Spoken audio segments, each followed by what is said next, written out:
자, 오늘 함께 하실 성경 말씀은 누가복음 22장 7절부터 13절 말씀입니다. 봉독하겠습니다.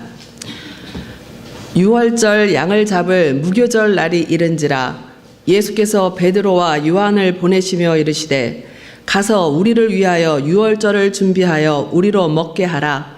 여짜오되 어디서 준비하기를 원하시나이까? 이르시되 보라, 너희가 성내로 들어가면 물 한 동이를 가지고 가는 사람을 만나리니 그가 들어가는 집으로 따라 들어가서 그 집 주인에게 이르되 선생님이 네게 하는 말씀이 내가 내 제자들과 함께 유월절을 먹을 객실이 어디 있느냐 하시더라 하라. 그리하면 그가 자리를 마련한 큰 다락방을 보이리니 거기서 준비하라 하시니 그들이 나가 그 하신 말씀대로 만나 유월절을 준비하니라. 아멘.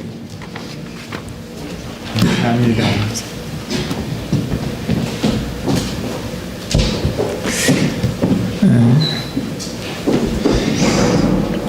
오늘은 밥 먹는 이야기를 좀 하려고 합니다. 아침 식사 잘 하고 오셨습니까? 아침 식사 안 하신 분들에게는 대단히 죄송한데 그럼에도 불구하고 맛있는 것을 먹는 이야기를 좀 하려고 합니다.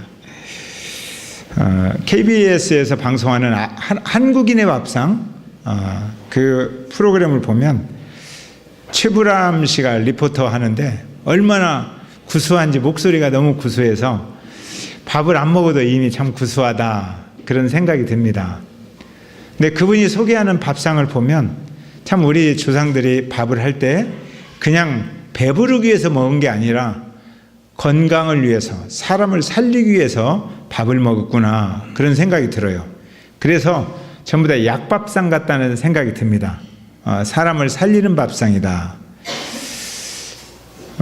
이번 신방하면서 제가 이제 음식을 먹는 것을 좀 가리고 그러기 때문에 또 박원태 목사님이 2주 전에 입원했다가 퇴원하셔서 아마 박원태 목사님도 오신다 이런 생각도 하셨고 또 안희준 집사님도 이렇게 배려하면서 대구탕을 끓이셨더라고요.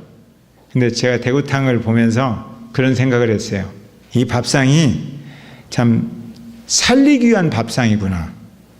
그냥 오늘 신방 온 사람들 배부르라고 차린 밥상이 아니라 온 사람들의 그 연약함을 살려내고 배려하고 함께 누리고 싶어서 준비한 밥상이구나 이런 생각이 들었어요. 그래서 얼마나 감사했는지 가슴 벅차게 그날 음식을 먹었습니다.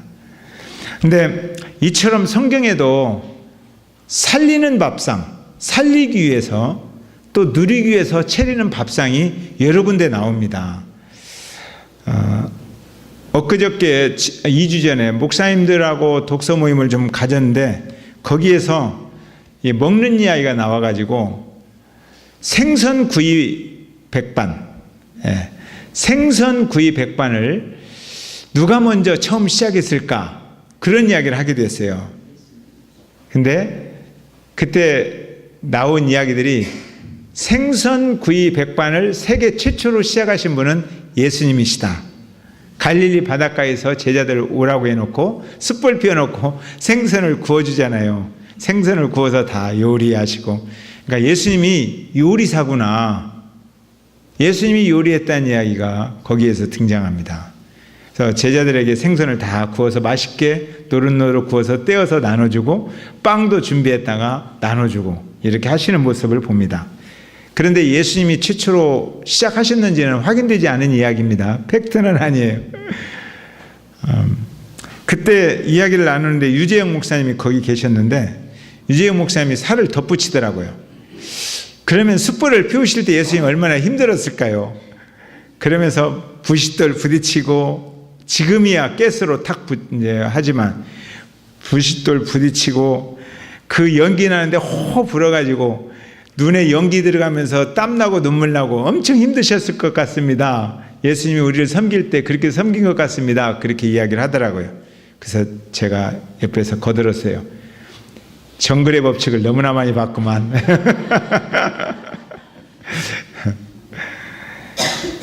하여튼 예수님과 제자들이 함께 나누는 밥상, 이 밥상을 이렇게 생각해 보면 아침에 바닷가에서 물 한 개 피어오를 때 제자들과 함께 따뜻한 숯불에서 예수님이 구워가지고 떼어주고 그리고 빵을 나누는 그 아침 밥상의 모습이 얼마나 아름답고 신선하고 또 분위기 있었을까, 이런 생각을 좀 해봅니다.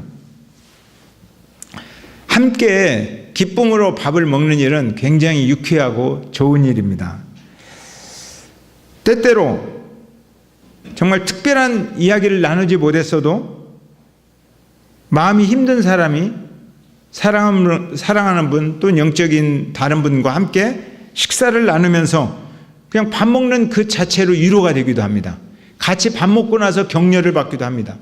그래서 힘들었는데 밥 먹고 나서 새 힘을 얻기도 합니다. 그래서 함께 밥 먹는 것은 굉장히 중요합니다.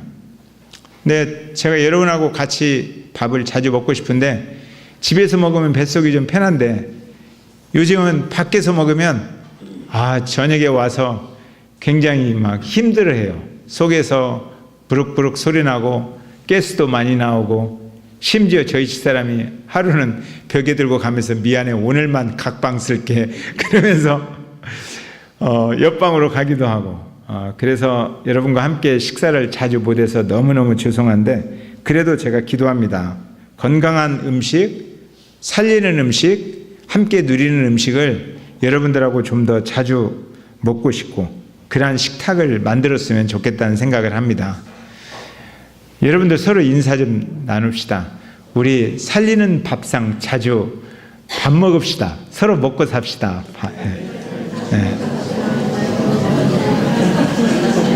좀 더 진한 이야기를 할까요? 내가 밥 한 끼 살게요. 인사 좀 해요. 내가 밥 사기 싫은 사람이 딱 다물고 있고 내가 건강한 밥 한 끼 사겠습니다. 오늘은 이 식탁을, 건강한 밥상을 준비하는 이 아름다운 사람들, 그 사람들 이야기예요. 그래서 그 사람들이 감동을 받으며 식사를 준비했을 때 그 밥상이 살리는 밥상이 되고 함께 누리는 밥상이 되었다라는 이야기예요. 이스라엘 사람들에게 있어서 이스라엘 민족의 시작은 애굽에서 출애굽할 때다라고 생각을 하고 있습니다. 애굽에서 출애굽할 때 400년 동안 종사를 했어요. 400년 동안 식민지가 아니죠. 노예 생활을 했어요. 너무너무 큰 고통을 받았습니다. 그런데 그들이 정말 좋아하는 지도자 모세가 나타났어요. 하나님께서 이제 우리를 해방시키시고 우리를 독립시킬 것이다, 그런 이야기를 하셨어요. 그리고 이제 내일이 그날이다. 내일이 그날이다. 오늘 저녁은 우리가 둘러앉아서 지난 날들을 돌이켜보면서 우리를 살리실 하나님께 감사하면서 그리고 우리와 함께 누릴 귀한 나라를 꿈꾸면서 저녁 식사를 맛있게 하자. 특별히 이 저녁 식사는 애굽 사람에게는 경고의 시간이고 우리에게는 축복의 시간이다. 그래서 그날 식사를 준비합니다. 식사를 준비할 때 고기를 먹어라. 어린 양 고기를 먹어라. 그런데 어린 양을 잡아서 그 어린 양의 피는 문설주에 바르고 고기는 같이 구워서 먹고, 그러나 긴장하면서 먹어야 된다. 그래서 허리띠를 두르고 출발하면 나갈 준비를 하고, 그런 자세로 가족이 하나님의 은혜를 나누는 식사를 해라. 그래서 밥을 먹는 거예요. 같이 고기를 구워 먹는데 밖에서 통곡 소리가 나는 거예요. 이게 무슨 소리냐? 죽음의 천사가 장자들을 경고하면서 죽이는 거예요. 그런데 문설주에 피를 보고 6월했다, 넘어갔다는 거예요. 어떤 분 아이들이 6월절은 6월달에 있어요? 그러더라고요. 아니, 6월절은 피를 보고 넘어가는 거야. 이 한문이라 보니까 너 너무 힘들지? 패스오버, 그냥 지나가시는 거야. 그래서 죽음의 사자가 그냥 지나갔다. 왜? 문설주에 피를 바르고 그 안에서 가족이 하나님을 이야기하면서 밥을 먹는 그 시간, 피해간 시간이다, 이런 이야기를 했습니다. 그들은 그런 이야기 하는 거예요. 이제 이 사건으로 인해서 우리는 하나님의 백성이 되고 하나님은 영원한 우리의 아버지가 되신다, 그런 이야기를 하면서 맛있는 밥을 먹어요. 그리고 해마다 이 유월절을 기념으로 우리 민족은 시작되었고, 이 유월절, 우리나라로 말하면 설날 같은 명절이에요. 이날 음식을 계속 해먹으면서 서로 간에 그날을 기억해서 하나님이 우리를 살리셨다, 그리고 우리는 하나님의 은혜로 서로 사랑하며 누리는 민족이다, 이런 이야기를 들려주라는 거예요. 그 유월절 식사가 1년 중에 가장 감동이 있고 가장 풍성하고 좋은 밥상입니다. 유월절 밥상. 그런데 떡을 만들 때, 빵을 만들 때 막 맛있는 빵을 만드는 게 아니라 누르기 없는 딱딱한 빵을 만들어요. 왜냐하면 그 고통을 기억하기 위해서.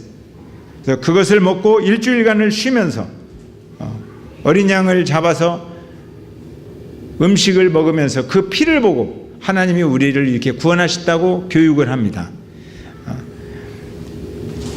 이스라엘 백성들이 유월절을 생각하면서 막 기뻐하는 그 날이 왔어요. 그날이 어떤 날이냐? 예수님이 잡혀 돌아가시기 전날이에요. 전날. 그러니까 유월절에 예수님이 돌아가시는데 그 전날, 유월절 전날 저녁에 유월절 밥상을 차리는 거예요. 예수님께서 제자들에게 자, 밥상을 좀 차려라, 그런 이야기를 합니다. 7절. 자, 읽어보세요. 시작.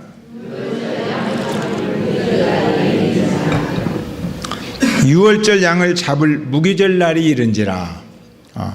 이제 누룩을 넣지 않고 딱딱한 빵을 먹는 날이고, 그때부터 일주일간 유월절을 지키는 거예요. 기념일이에요. 그런데 그 유월절 양을 잡아야 되잖아요. 그날이 왔어요. 자, 8절 시작.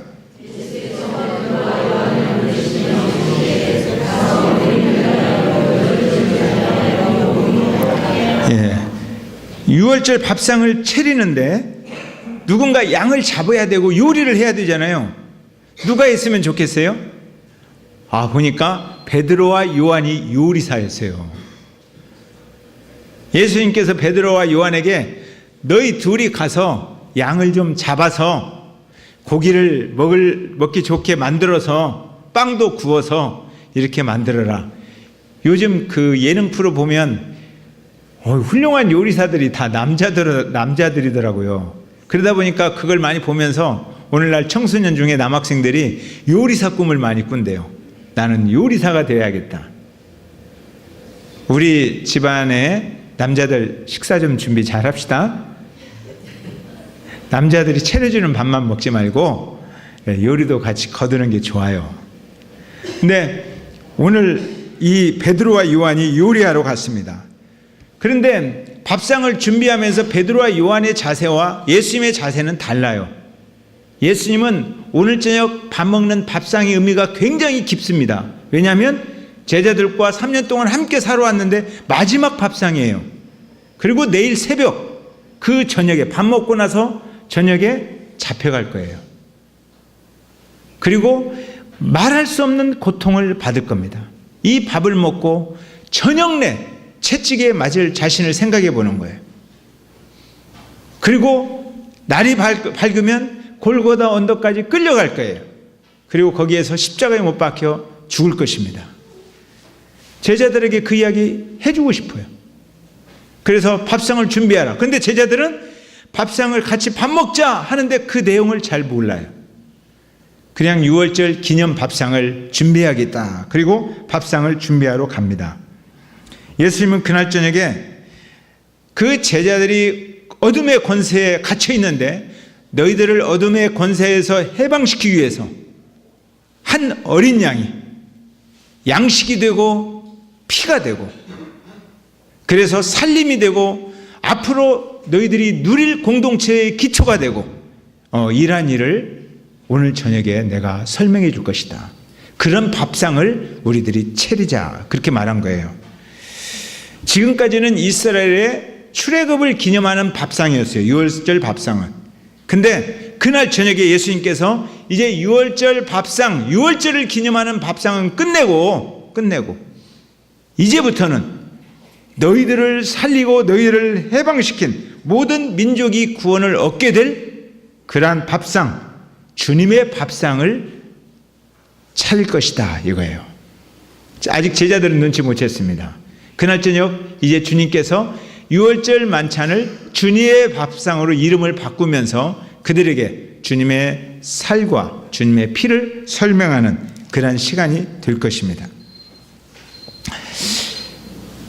음식을 서로 이렇게 준비하러 갔는데 베드로와 요한에게 준비하라니까 베드로와 요한이 근데요 예수님 문제가 있습니다. 무슨 문제? 베드로와 요한이 어느 지방에서 살죠? 혹시 아세요? 고향이 어디예요? 갈릴리. 갈릴리 바닷가에 살잖아요. 근데 지금 여기는 어디예요? 여기는 예루살렘이에요. 유다 지방이에요.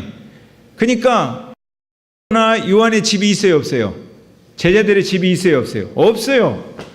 근데 6월절에는 많은 사람들이 성전에서 예배드리고 기념하기 위해서 예루살렘을 모여들고 여행을 해요. 그러니까 빈 방도 다 없어지는 그러한 시기예요. 그러니까 베드로와 요한이 방이 없는데 어느 방에다가 이렇게 차려야 되죠? 라고 물어봅니다. 자, 그때 대답하시는 말씀이 10절이에요. 자, 10절 시작.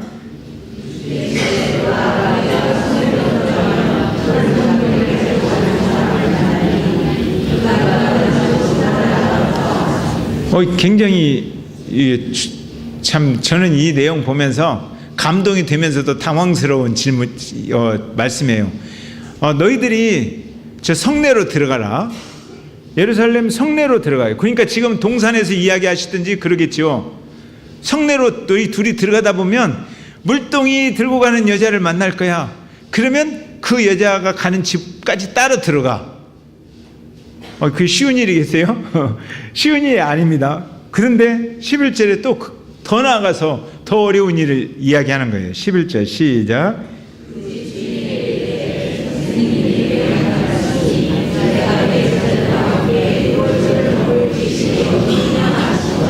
아니 졸래졸래 따라가서 집주인 만나가지고 오늘 선생님이 제자들과 함께 당신 집에서 밥을 먹으려고 하는데 밥상 좀 건하게 12명이나 먹어야 되잖아요. 그리고 또 같이 오는 사람도 있을 거 아니에요.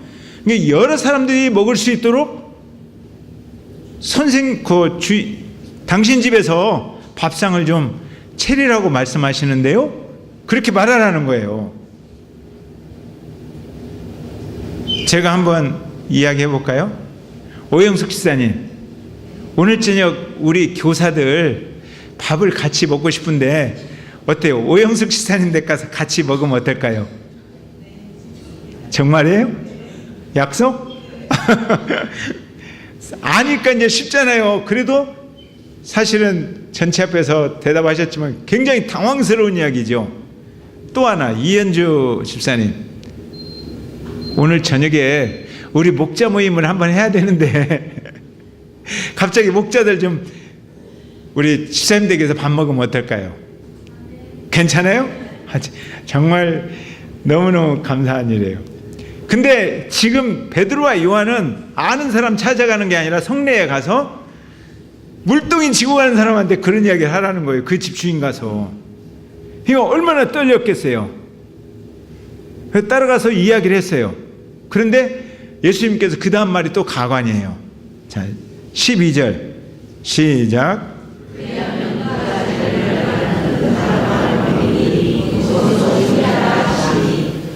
그러면 그 집주인이 선생님이 오세요? 예수님과 제자들이 와요? 정말 좋습니다 하고 제일 큰 방을 딱 내놓을 거라 이 말이에요.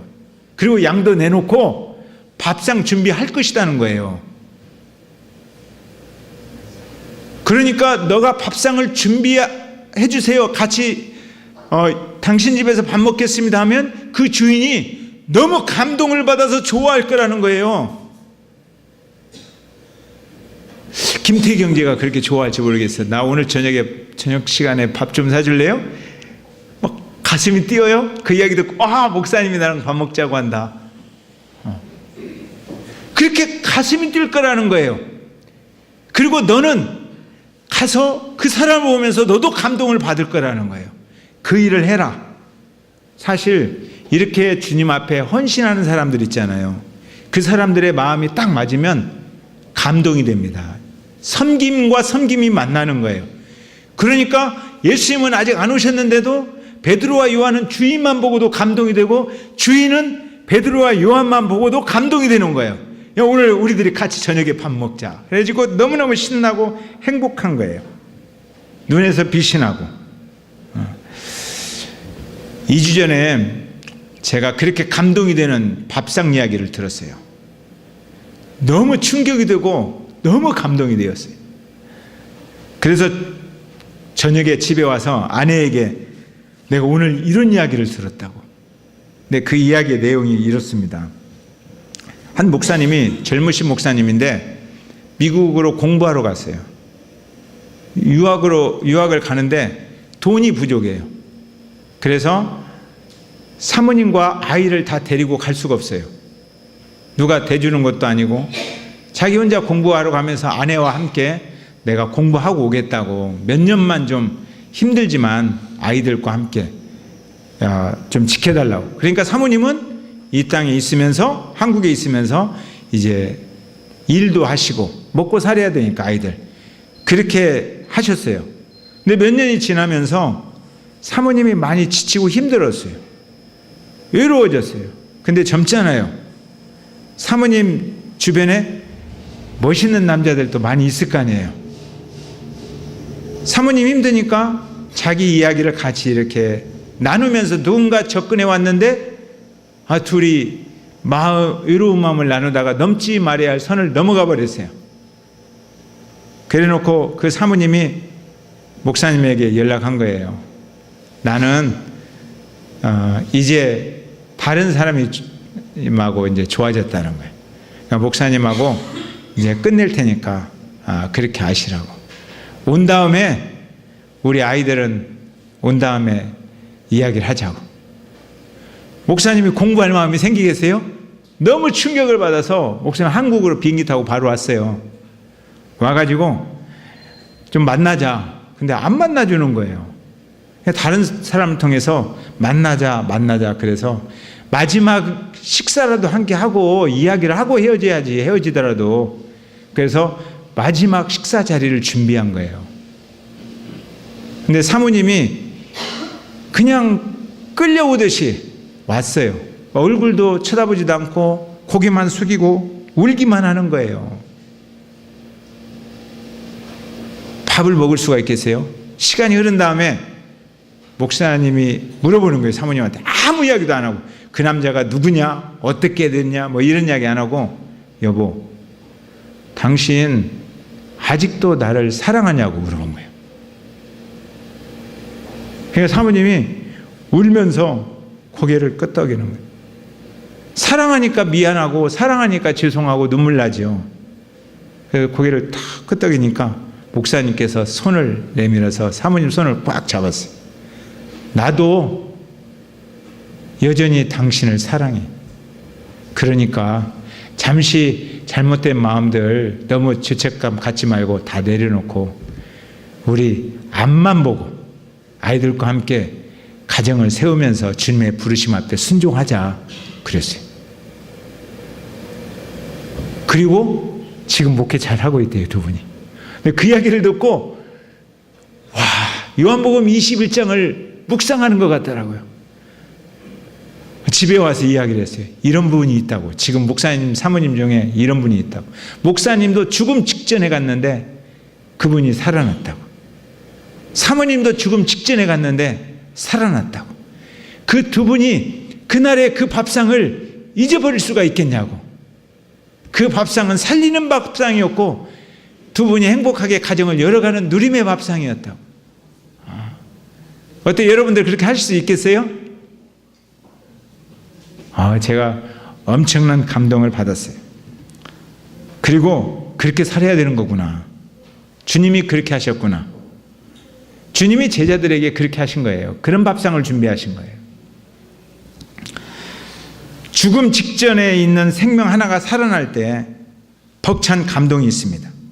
우리는 위대한 사람을, 역사는 그렇게 말해요. 힘을 가지고 있는 사람이 힘으로 다른 사람을 지배하고 제압하는 사람을 위대한 사람이라 그렇게 말해요. 목소리 큰 사람을 위대한 사람이라고 그래요. 그러나 성경은 그렇게 말하지 않습니다. 결코 목소리 크거나 힘으로 다른 사람을 제압한 사람이 위대한 사람이 아니에요. 살려내는 사람이 위대한 사람이에요. 힘들어서 죽어가는 사람, 손을 잡고 살려내는 사람, 그 사람이 성경에서 말하는 위대한 사람이고 감동이 되는 사람이에요. 교회는 이러한 사람들이 있어야 되는 거예요.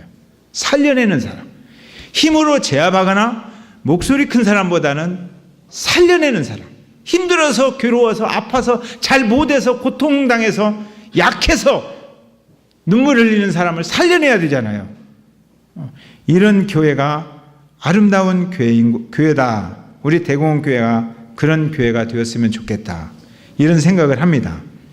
사단의 권세 속에 빠져서 방황하는 사람들이 있으면 살려내야 되고 용기를 줘야 되고, 사랑을 잃어버린 사람이 방황할 때 사랑을 줘야 되고, 성령의 능력이 없어서 세상적으로 살려고 하는 사람에게 기도해 주면서 성령의 능력이 임하도록 도와주고, 이렇게 살려내는 사람들, 이런 사람들이 이 시대의 희망인 줄로 믿습니다. 아멘. 이 힘든 사람은 마음도 병들고 몸도 병들어요. 그래서 내 인생 죽수었구나 이렇게 생각을 해요. 그럴 때 와서 네 인생 죽순 게 아니야. 주님이 너를 살려낼 위대한 밥상을 준비하고 계셔. 주님이 그 밥상을 기념하라고 했어. 그리고 그 밥상을 소개하는 거예요. 자기가 밥을 차리는 거예요. 그리고 나누는 사람, 이런 사람들이 살리는 사람인데, 이 살리는 사람이 예수님의 그 유월절 어린 양을 들고 가서 이것이 양식이다라고 말하는 거예요. 침례 요한이 예수님이 지나가는 것을 보고 예수님을 가리켜서 보라, 하나님의 어린 양이다 이렇게 말을 했어요. 그러니까 예수님은 어린 양으로 오신 거예요. 유월절 어린 양. 그 피를 그 인생 가운데 바르고, 그리고 자기 살을 양식으로 주어서 풍성케 하고, 그래서 사람을 살려내고 그 사람들이 누리는 공동체를 만들어주기 위해서 이 땅에 오셨습니다. 그것을 우리는 주님의 만찬이다 그래요. 그래서 유월절 만찬이다, 유월절 밥상이다, 그 이야기를 그때부터 그만하고 이제 거기에서 예수님께서 이 시간에 유월절 음식으로 나눠준 이 빵과 잔을 너희들이 기념하면서 이제 주의 만찬을 영원토록 기념하라 그렇게 이야기를 했어요. 유월절을 준비하여 우리로 먹게 하라. 여기에 순종한 사람이 베드로와 요한입니다. 그런데 집주인은 누굴까요? 잘 모르겠지요. 그러나 성경은 이렇게 보다 보면 집주인이 누군지 압니다. 어디에서 유월절 만찬을 했고, 그들이 또한 성령을 기다리면서 교회를 준비하면서 교회를 어디에서 준비하고 기다렸는가, 그 집을 추적해 보면 알아요. 그 집이 마가의 다락방입니다. 그러니까 집주인은 마가의 어머니 마리아였을 겁니다. 그러니까 마리아는 너무너무 기쁜 거예요. 예수님이 제자들과 함께 우리 집 와서 밥을 먹다니, 그 밥을 내가 준비하고 차리다니 너무너무 감동을 받은 거예요. 그리고 마리아와 함께 양을 잡은 사람들, 베드로와 요한, 또한 기록되어 있지 않지만 마가의 삼촌, 마리아의 동생 누굴까요? 바나바 집사님, 이런 분들이 같이 그 일에 헌신해서 밥상을 차렸다는 거예요. 이들이 감동으로 그 밥상을 준비했고, 이들은 초대교회를 만들어가는 위대한 아름다운 지도자들, 사람을 살려내고 누리는 교회를 만들어가는 위대한 지도자들이 되었습니다. 생명을 살리는 예수님의 살과 피를 나누어줄 위대한 주의 만찬, 그것이 바로 유월절 전날 밥상에서부터 시작되었어요. 그리고 주님의 만찬도 우리는 떡과 잔만 나누잖아요. 그런데 이렇게 된 것이 본래 주의 만찬은 아니에요. 주의 만찬은 밥을 먹는 거예요. 저녁밥 쭉 같이. 그리고 밥 중에 그 중에 떡 하나를 다른 곳에 놓아두는 거예요. 여러 가지 빵을 나눠주다가 나눠 먹다가 그 중에 하나를 들어서 이것을 가지고 이야기를 하는 거예요. 같이 밥 먹는 거 너무너무 소중합니다. 우리는 1년에 한 기념일 몇 번 하잖아요. 그런데 초대교회에 가보면 만날 때마다 하라고 그랬어요. 그러니까 만날 때마다 같이 밥을 먹으라는 거예요. 같이 밥을 먹고 밥을 먹으면서 주님이 우리를 살려낸 이야기를 하라. 그리고 우리가 함께 누리는 교회 이야기를 하라. 우리는 너와 나 함께 누리면서 살아야 된다. 사랑하며 살아야 된다. 이런 이야기를 하는 밥을 매주 먹어라. 이것이 주님이 교회들에게 하신 말씀이에요. 오늘 우리는 주의 만찬하면서 그런 것을 기억했으면 좋겠습니다. 주의 만찬을 자주 하는 사람들은 예수님의 그 사랑을 심장에 새긴 사람들입니다. 그리고 예수님을 기억하면서 그 밥 속에서 살림과 누림을 이야기하는 사람입니다. 우리 서로 밥 자주 먹읍시다. 아멘? 뭐 저하고만 먹으려고 하지 말고 여러분들끼리도 밥 먹는 일에는 이거 시간 없는데 뭐 밥 먹어 그러지 말고 같이 밥 먹는 거요 굉장히 소중합니다. 제가 한번 우리 안희준 집사님이 밥 먹자고 하더라고요. 왕십리에서. 근데 왕십리로 나오려니까 양수리에서 수요일날 나오려니까 양수리까지 나와서 차 받쳐놓고 기다렸다가 또 지하철 타고 2시간 걸리는 거예요. 그리고 또 밥 먹고 이야기하고 시장 좀 보고 가다 보니까 2시간. 그러니까 아침에 나와서 저녁 때 들어가는 거예요. 밥 한 끼 먹으려고. 그런데 너무너무 행복하더라고요. 맞아. 내가 밥 한 끼 먹기 위해서 그 한 끼 속에는 서로 우리가 만나서 살려내고 누리는 축복이 담겨져 있으니까 얼마나 행복해요. 그래서 내 시간을 충분히 투자할 가치가 있다. 그런 마음을 갖고 주의 만찬을 기억하면서 오는 거예요. 저도 이제 음식 자주 먹으려고 하니까 그 대신에 저하고 좀 더 건강을 고려하면서 먹어야 됩니다. 그래서 우리가 서로 자주 먹는 밥을 나눠 먹는 것이 행복하다. 그냥 배고파서 먹는 게 아니라 끼니를 때우기 위해서 먹는 게 아니라 서로 살려내고 누리기 위해서 먹는 밥상을 서로 준비하는 귀한 저희들 되었으면 좋겠습니다. 우리 찬송가 265장